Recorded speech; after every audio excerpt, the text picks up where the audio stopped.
இன்னைக்கு நடக்க போற ஃபைனல் மேட்ச்ல இந்திய அணி மற்றும் நியூசிலாந்து அணியுடைய பிளேயிங் 11 எப்படி இருக்க போகுது?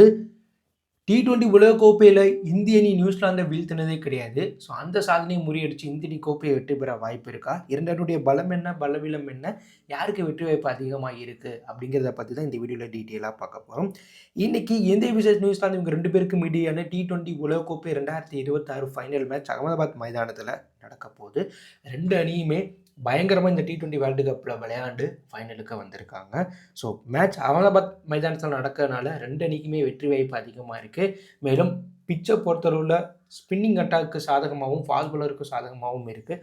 அது மட்டும் இல்லாமல் இந்திய அணி இந்தியாவில் கடந்த 40 போட்டியில் 2 போட்டி வந்து அகமதாபாத் மைதானத்தில் தோற்றுருக்காங்க. ஒன்று 2023 ஓடிஐ வேர்ல்டு கப் ஃபைனல், அதை யாராலும் மறக்க முடியாது. அடுத்து இந்த வேர்ல்டு கப்பில் வந்து பார்த்தீங்கன்னா சூப்பர் 8ல் சவுத் ஆஃப்ரிக்கா கூட இந்திய அணி தோற்றது தான். ஸோ இந்த 2 தோல்வியுமே இந்த அகமதாபாத் மைதானத்தில் தான் வந்து நடந்திருக்கு. இதனால இந்த பிச்சில் இந்த மைதானத்தில் இந்திய அணி நியூசிலாந்தை வீழ்த்துறதுங்கிறது வந்து ஒரு சவாலான விஷயமாக தான் பார்க்கப்படுது. மேலும் இந்த பிச் வந்து முழுக்க முழுக்க ஏற்கனவே சொன்ன மாதிரி ஸ்பின்னர்ஸுக்கு சாதகமாகவும் வந்து அமையுது, ஃபாஸ்ட் பாலருக்கும் சாதகமாகவும் இருக்குது. அது மட்டும் இல்லாமல் இந்திய அணி திணறிய ஒரு பிச்சாகவும் ஒரு மைதானமாகவும் இந்த மைதானம் வந்து இருக்குன்னு தான் ஃப்ரெண்ட்ஸ் சொல்லணும். ஆனால் இந்திய அணி அகமதாபாத் மைதானத்தில் நியூசிலாந்து கிட்ட தோற்றதும் கிடையாது, அதுவும் ஒரு ரெக்கார்டாக இருக்குது. ஸோ பிச் இதுதான். ஸோ கண்டிஷனை பொறுத்தளவில் வந்து பார்த்தீங்கன்னா மழை பெய்ய வாய்ப்பு இல்லை. ஆனால் இரண்டாவது பந்து வீச அணிக்கு வந்து பார்த்தீங்கன்னா டியூ ஃபேக்டர் வந்து அதிகமாக இருக்குது. இதனால் வந்து இரண்டாவதாக பந்து வீசுகிற அணிக்கு வந்து வெற்றி வாய்ப்பு கம்மியாகவும், முதல்ல பந்து வீசுகிற அணிக்கு வெற்றி கொஞ்சம் அதிகமாகவும் தான் இருக்குது. ஸோ முதல்ல நம்ம நியூசிலாந்து பிளேயிங் 11 அதனுடைய பலம் பலவீனத்தை பார்த்துட்டு இந்திய அணியை பார்ப்போம். நியூசிலாந்து அணியில் ஓப்பனிங் பேட்ஸ்மேனாக டிம் ஷஃபர்ட், ஃபைன் அலன் விளையாடுவாங்க. 2 பேருமே வெறித்தனமான ஃபார்மில் இருக்காங்க. இந்த வேர்ல்டு கப்பில் நியூசிலாந்து அணி இந்த இடத்துக்கு வர இவங்க 2 பேருடைய பேட்டிங் முக்கிய காரணம். 2 பேரும் சேர்ந்தே வந்து பார்த்தீங்கன்னா 77 கிட்ட வந்து ஆவரேஜ் வச்சுருக்காங்க. போன மேட்ச்சில் ஃபைன் அலன் 33 பாலுக்கு சதம் அடிச்சு T20 வேர்ல்டு கப்பில் ஃபாஸ்டஸ்ட் சதம் அடித்து சம்பவம் பண்ணார். அதே போல் டிம் ஷெப்பர்ட்டுமே வந்து விக்கெட் கீப்பர் பேட்ஸ்மேனாக வெறித்தனமான ஃபார்மில் இருக்காங்க. ஸோ இவங்க 2 பேருமே வந்து ஒரு 10 ஓவர் நின்னாலே வந்து 100லேருந்து 150 ரன்களுக்கு மேலே நியூசிலாந்து போயிடும். அந்தளவுக்கு வெறித்தனமான ஃபார்மில் இருக்காங்க. சேசிங்லேயுமே இவங்க 2 பேருமே வந்து அதிரடியாக வந்து விளாட்றாங்க. ஸோ அடுத்த ரவுண்டில் ரச்சின் தவிர்ந்த ஆல்ரவுண்டராக இருக்காங்க. பேட்டிங்கில் இந்த வேர்ல்டு கப்பில் சொல்லப்போனாலும் பந்து வீச்சில் வந்து சூப்பராக பந்து வீசியிருக்காரு, எக்கானமி நல்லா வந்து வச்சுருக்காரு. ஸோ இதனால் வந்து ஒரு ஆல்ரவுண்டராக வந்து இந்த வேர்ல்டு கப்பில் இந்த ஃபைனல் மேட்ச்சில் சம்பவம் பண்ண வாய்ப்பு இருக்குது. அடுத்ததாக டேனியல் மிச்சலுமே வந்து பார்த்திங்கன்னா பேட்டிங்கில் வந்து ஃபினிஷிங்கில் நல்லா அதிரடியாக வந்து விளாட்றாரு. பந்துமே வந்து தேவைப்படும் போது வந்து வீசிகிட்ருக்காரு. அடுத்ததாக கிளீன் பிலிப்ஸுமே வந்து பார்த்தீங்கன்னா இந்த வேர்ல்டு கப்பில் வந்து ஃபீல்டிங்கில் சக்கப்போடு போட்டுட்ருக்காரு. பேட்டிங்லேயுமே வந்து பார்த்தீங்கன்னா நல்லா பண்ணுறாரு. பந்து வீச்சுலேயுமே வந்து அவர் கிடைக்கிற கேப்பில் வந்து உள்ளே வந்து சம்பவம் பண்ணிகிட்ருக்காரு. அதுதான் மார்க் சாப்மேனுமே வந்து ஆல்ரவுண்டராக வந்து நியூசிலாந்து அணிக்காக இந்த வேர்ல்டு கப்பில் வந்து சிறப்பாக விளாண்டுட்ருக்காரு. அடுத்ததாக மிச்சல் சாட்னர் கேப்டனாக ஆல்ரவுண்டராக இந்த வேர்ல்டு கப்பில் வந்து நியூசிலாந்து அணியை சூப்பராக வழிநடத்திட்டு இருக்காரு. பந்து வீச்சு பேட்டிங்லேயுமே வந்து பார்த்தீங்கன்னா ஒரு சில முக்கியமான போட்டிகளில் வந்து தனியாளாக வந்து வெற்றி பெற்றும் கொடுத்துருக்காரு. அடுத்ததாக பந்து வீச்சு அட்டாக்கில் McKenzie, math Henry, லாக்கி Ferguson, Jacob டர்ஃபின்னு தரமான பந்துவீச்சு அட்டாக்குமே வந்து நியூசிலாந்து கிட்ட இருக்குது. இந்தியாவுக்கு இணையான ஒரு ஃபாஸ்ட் பவுலிங் அட்டாக் வந்து நியூசிலாந்து கிட்ட கண்டிப்பாக இருக்குது. ஏன்னா மேத் ஹென்ரி, டர்ஃபியெல்லாம் தற்போது சூப்பரான ஃபார்மில் வந்து இருக்காங்க. ஃபர்கூசனுமே இந்த வேர்ல்டு கப்பில் சிறப்பாக விளாண்டுட்டு இருக்காங்க. மெக்கான்சியுமே வந்து இந்த வேர்ல்டு கப்பில் நல்லா தான் பந்து வீசிட்டு இருக்காங்க. ஸோ எக்கானமியாக பந்து வீசிட்டு இருக்காங்க. அதுவுமே வந்து நியூசிலாந்து கிட்ட வந்து பேட்டிங் ஆடுற அணி 170லேருந்து 180 ரன் அடிக்கவே வந்து கஷ்டப்பட்டுருக்காங்க இந்த வேர்ல்டு கப்பில். அந்தளவுக்கு அதனுடைய ஃபாஸ்ட் பவுலிங் மிரட்டலாக இருக்குது. பிச் ஸ்பின்னர்ஸுக்கு சாதகமாக மாறினா அந்த அணியை சேர்ந்த பேட்ஸ்மேன்களே வந்து பந்து வீசுவாங்க. விக்கெட் கீப்பரே வந்து பார்த்தீங்கன்னா நல்லா பந்து வீசுவார். அதுவும் இந்தியாவுக்கு எதிராக வந்து பார்த்தீங்கன்னா அந்த அணியை சேர்ந்த பேட்ஸ்மேன்கள் ஆல்ரவுண்டர்கள் வந்து முக்கியமான இடத்துல விக்கெட் எடுத்து சம்பவம்லாம் பண்ணியிருக்காங்க. எக்கானமியாகவும் வந்து பந்து வீசிகிட்டு இருக்காங்க.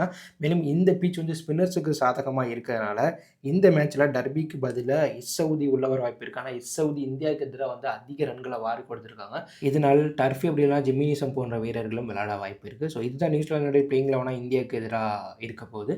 ஸோ நியூசிலாந்து அணியை பொறுத்தளவில் ஒரு பேலன்ஸான பிளேயிங் 11 அணியாக இருக்குது. அது மட்டும் இல்லாமல் பேட்டிங் அட்டாக்குமே வந்து ஸ்ட்ராங்காக இருக்குன்னு தான் சொல்லணும். ஸோ இந்த போட்டியை பொறுத்தளவு நியூசிலாந்து வெற்றி பெறணும்னா முதல்ல வந்து பந்து வீச பார்ப்பாங்க.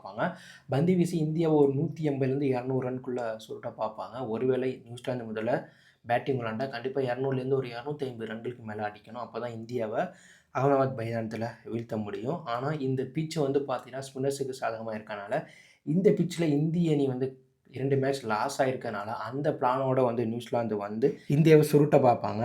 மேலும் இந்திய அணி அகமதாபாத் மைதானத்தில தோத்தது எல்லாமே முக்கியமான மேட்ச். அதில வந்து T20ல வந்து பார்த்தீங்கன்னா 190 ரன் அடிக்க முடியாம வந்து சவுத் ஆஃப்ரிக்காவுக்கு எதிரா வந்து லாஸ் பண்ணாங்க. வேர்ல்டு கப்லேயே வந்து பார்த்தீங்கன்னா 150 கிட்ட வந்து அடிக்க முடியாம வந்து லாஸ் பண்ணாங்க ஓடிஐ வேர்ல்டு கப்பில. ஸோ இதனால இந்த போட்டியை பொறுத்தளவுல 190ங்கிறது முதல்ல பேட்டிங் ஆடுற அணிக்கு ஒரு நல்ல டார்கெட்டா இருக்கும். ஆனா டியூ ஃபேக்டர்னால அது வந்து பார்த்தீங்கன்னா, ஒரு மோசமான டார்கெட்டாவும் இருக்க வாய்ப்பு இருக்கு. ஆனா பந்து வீச்சு யார் சிறப்பா போடுறாங்களோ, அவங்க தான் இந்த மேட்ச வெற்றி பெற போறாங்க. ஏன்னா அகமதாபாத் மைதானத்தில யார் சூப்பரா பந்து வீசியிருக்காங்களோ, அவங்க தான் இந்தியாவ வீழ்த்தியிருக்காங்க. அதேபோல நியூசிலாந்துமே இந்தியாவுக்கு எதிரா செய்ய பார்ப்பாங்க. ஸோ அத தடுத்தா இந்தியா இந்த மேட்ச ஜெயிச்சுருவாங்க. ஸோ இந்தியனுடைய பிளேயிங் 11 இந்தியாவுடைய பலம் பலவீனத்தையும் பார்த்துருவோம். இந்திய அணி இதுக்கு முன்னாடி வேர்ல்டு கப்ப ஜெயிச்சிருக்கிறதுனால, இந்த வேர்ல்டு கப்ப ஜெயிச்சா 2வது முறையா உலகக்கோப்பையை ஜெயிச்ச அணி அப்படிங்கிற சாதனைய படைப்பாங்க. மேலும் சொந்த மைதானத்தில ஏற்கனவே ஓடிஐ வேர்ல்டு கப்ப லாஸ் பண்ணதுனால, அத சரி செய்ய இந்த மேட்ச்ல ஜெயிக்க வேண்டிய இடத்துல இருக்காங்க. ஸோ அதன்படி இந்தியாவுடைய பிளேயிங் 11 பார்த்தோம்னா, இந்திய அணியில சஞ்சு சாம்சன் மற்றும் இசான் கிஷன் ஓப்பனிங் பேட்ஸ்மேனா விளையாட வாய்ப்பு இருக்கு. இவங்க 2 பேருமே இந்த வேர்ல்டு கப்பில சிறப்பா விளையாண்டுருக்காங்க. ஆனா அபிஷேக் சர்மாக்கு தொடர்ந்து வாய்ப்பு கொடுத்து, ஒரு மேட்ச்ல மட்டும் 1/2 சதம் அடிச்சாரு. அதுக்கப்புறம் அவர் பெருசா விளையாடல. அதுவும் ஃபைனல் போல ப்ரெஷரான மேட்ச்ல அவர் சிறப்பா விளையாடுறது கொஞ்சம் கஷ்டம் தான். ஸோ இதனால அனுபவம் வாய்ந்த சஞ்சு சாம்சன், இசான் கிஷன் இந்திய அணியில தொடக்க ஆட்டக்காரர்களா விளையாட வாய்ப்புகள் அதிகமா இருக்கு. ஸோ இவங்க 2 பேர்ல ஒரு ஆள் எதிர் அணிக்கு எதிரா ஒரு 10 ஓவர் நின்னாலே போதும், இந்திய அணிக்கு 100 ரன் வந்துரும். ஏன்னா அந்த அளவுக்கு 2 பேருமே வந்து பார்த்தீங்கன்னா, தனியாளா முதல் 10 ஓவர்லேயே வந்து இந்திய அணி 100 ரன் அடிக்க முக்கிய காரணமா அமைஞ்சிருக்காங்க இதுக்கு முன்னாடி. சஞ்சுவுமே தொடர்ந்து 2 மேட்ச்ல நல்ல ஃபார்ம்ல விளையாண்டுட்டு இருக்கனால, ஸோ சூழ்நிலையை பொறுத்து சஞ்சு இந்த மேட்ச்ல வந்து சிறப்பா விளையாட வாய்ப்பு இருக்கு. ஸோ 3வது நாடுல கேப்டன் சூரியகுமார் யாதவ் விளையாட வாய்ப்பு இருக்கு. சூரியகுமார் யாதவ் அமெரிக்காவுக்கு எதிரான மேட்ச்ல மட்டும் தான் சிறப்பா விளையாண்டாரு. அதுக்கப்புறம் அவர் கேப்டனா தான் நல்லா விளையாண்டுட்டு இருக்காரு. ஆனா இந்த மேட்ச்ல அவர் சிறப்பா விளையாட வேண்டிய இடத்துல இருக்காரு. அடுத்ததா திலக் வர்மா கடந்த 2 மேட்சா சூப்பரா விளையாண்டுருக்காரு.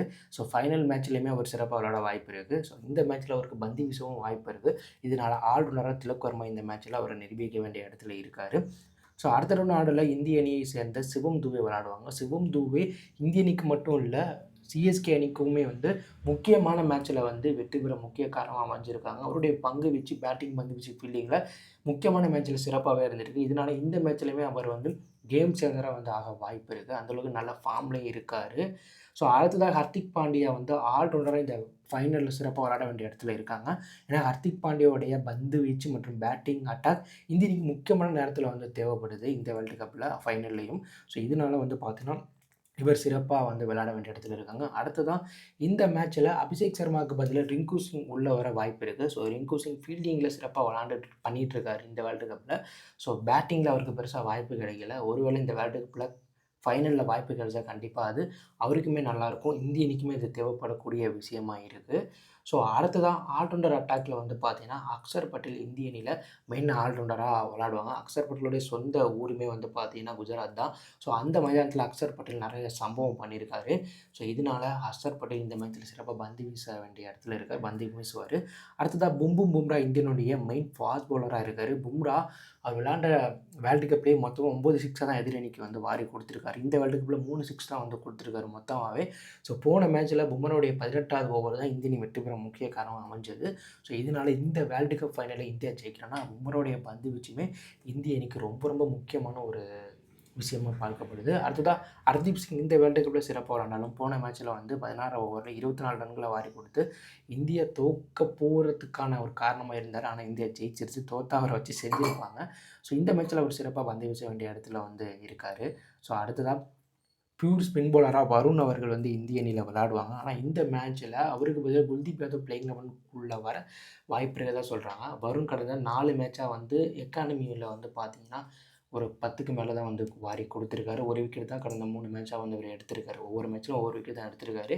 ஸோ இந்த மேட்ச் அகமதாபாத் மைதானத்தில நடக்கிறதுனால குல்தீப் யாதவ்க்கு நல்ல ரெக்கார்ட் வருணை விட இந்த பிட்ச்ல இருக்கிறதுனால, வருணுக்கு பதிலா குல்தீப் யாதவ் பிளேயிங் 11ல வர வாய்ப்பு இருக்கிறதா வந்து சொல்றாங்க. ஸோ இந்தியனுடைய பிளேயிங் 11ல மாற்றம் அப்படின்னு பார்த்தோம்னா, அபிஷேக் சர்மாக்கு பதிலா ரிங்கு சிங், அப்படி இல்லன்னா நம்ம குல்தீப்புக்கு பதிலா வருண் சக்கரவர்த்தி. இந்த 2 பிளேயிங் 11 சேஞ்சும் இருக்க வாய்ப்பு இருக்கிறதா வந்து கணிச்சிருக்காங்க. ஸோ இந்திய அணியை பொறுத்தளவுல ஒரு தரமான பிளேயிங் 11 வச்சு தான் இந்த வேர்ல்டு கப் ஃபைனல்ல நியூசிலாந்துக்கு எதிரா விளையாட போறாங்க. இந்த மேட்சை இந்தியா ஜெயிக்கணும்னா இந்தியாவுடைய தொடக்கம் சிறப்பா இருக்கணும். இந்தியாவுடைய பந்து வீச்சு அட்டாக் சிறப்பா இருக்கணும். அது மட்டும் இல்லாம நியூசிலாந்து அணி இல்ல நிறைய ஸ்பின்னர்கள் இருக்கனால, ஸ்பின்னர்ஸுக்கு எதிரா இந்திய அணி இந்த வேர்ல்டு கப் ஃபைனல எப்படி எதிர்கொள்ள போறாங்க அப்படிங்கிறதையும் நம்ம வந்து பார்க்கணும். ஸோ இந்த போட்டியை இந்தியா ஜெயிக்கணும்னா முதல்ல டாஸை வெற்றி பெற்று பேட்டிங் ஆட பார்ப்பாங்க. பேட்டிங் ஆடி ஒரு 200லேருந்து 250 ரன் வந்து அடிக்க பார்ப்பாங்க. ஒருவேளை முதல்ல இந்திய அணி பந்து வீசினா 180 ரன்குள்ளே நியூசிலாந்து வந்து சொல்லணும். அப்போ தான் இந்த மேட்சை இந்தியா ஜெயிக்க முடியும். ஸோ இந்த போட்டியில் இந்திய அணிக்கு வெற்றி பெற 60%, நியூசிலாந்து வெற்றி பெற 40% வாய்ப்பு இருக்குது. ஆனால் ஹிஸ்ட்ரி எடுத்து பார்த்தோன்னா T20 வேர்ல்டு கப்பில் நியூசிலாந்து இந்திய அணி ஒரு முறை கூட வீழ்த்தினது கிடையாதான்.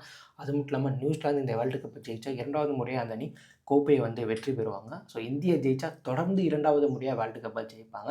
இதனால் 2 அணியுமே வெற்றிக்காக போராடுவாங்க. இதனால் 2 அணிக்குமே வெற்றி வாய்ப்பு இருக்குன்னு தான் ஃப்ரெண்ட்ஸ் சொல்லணும். ஸோ நீங்கள் சொல்லுங்கள், நியூசிலாந்து அணியை இந்திய அணி ஈஸியாக வீழ்த்தி கோப்பையை வெற்றி பெறுவாங்களா, இல்லை நியூசிலாந்து இந்தியாவை வீழ்த்தி அதிர்ச்சி கொடுப்பாங்களா? நீங்கள் எந்த அணிக்கு சப்போர்ட் பண்ணுறீங்க அப்படிங்கிற கருத்தை கமெண்ட்டில் லீவ் பண்ணுங்கள். இது பிடித்திருந்தால் லைக் பண்ணுங்கள், ஷேர் பண்ணுங்கள், கமெண்ட் பண்ணுங்கள். மறக்காமல் நம்ம சேனலை சப்ஸ்கிரைப் பண்ணி ஃபாலோ பண்ணுங்கள். தேங்க்யூ ஃபார் வாட்சிங்.